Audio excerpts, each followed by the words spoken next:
Okay guys, Sean here, and today we're going to talk about Black Clover chapter 177. I'm really sorry that this video is kind of late. Like I said last chapter review, I don't usually have the time when the chapter drops, so throughout the week when I do have time, I actually make time for these videos. That's why I actually decided to make this video today, because I have time. So yeah, let's talk about chapter 177 for a bit, shall we? First up, I think that this chapter was quite intense because we can clearly tell from the onset that it actually had to do with Noel's growth. Now, Noel is a character that was introduced early on in the series as a failure, one who could not control her magic, and to top it all, she was a royal, which means she was blessed with insane mana reserves but could not control her magic, and we've witnessed her struggle in the Black Bull squad to gain control over her magic, and I think Vanessa was one of the first persons to actually help her gain control over her magic to a certain degree by giving her a magic wand, and thanks to that she was able to harness and focus her magic. But now that in itself was not enough, especially given the situation at hand. She was actually going to lose all of her family in front of her eyes, and that's where I believe she awakened her new power and got control over her magic. Having gained the Valkyrie dress, I believe she's able to take on elves at a very high level, because we saw the tempo at which she was actually fighting against this elf was a high one, and she seemed to be dancing and having fun. So this means that this is not just one second overpower skill like Escanor from Nanatsu no Taizai, who gets a 1 minute overpower when he becomes the Almighty, but this is actually a culminating point of Noel's growth, because we can see that she's actually used all the experience she gained from day one to this point and is actually expressing it in a very vibrant manner. I was really impressed with the way she was moving. Unconventionally means the elf was unable to predict her movements, and at some point she was referred to as if she was dancing, so that was quite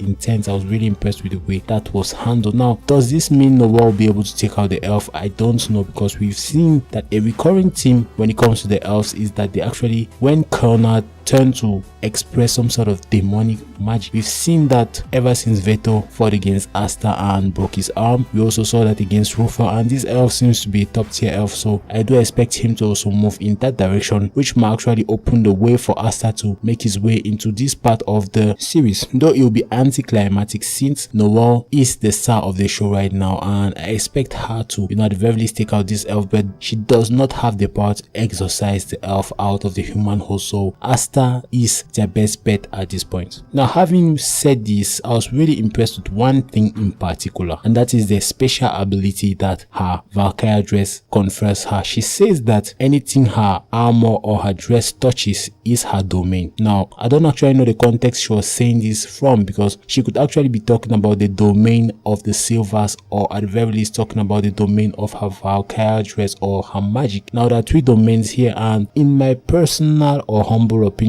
I would say the domain of her magic, which would mean that any magic she actually touches with her dress becomes null and void, and that would be an overpowered ability she has gained right there. Now, this ability won't work on someone like Asta because of his overpowered anti-magic, but work well against the elves in particular. So this might actually be a very good overpower for the humans, because we know that their species are actually under attack and may be exterminated, especially when high tier elves such as Raya, Petri and Lee step into the royal capital to finish things off. So yeah, this chapter was really cool, definitely an 8 out of 10. And yeah, let me know your thoughts about this chapter in the comment sections. Were you guys impressed with the way it was handled? Were you guys disappointed in the way it was handled? The general thoughts on this chapter, tell me in the comment section. I'll be working on a couple of few videos which I'll release soon, so stay tuned for more. As usual, I'm your host Sean, and I'll see you guys real soon. Bye guys.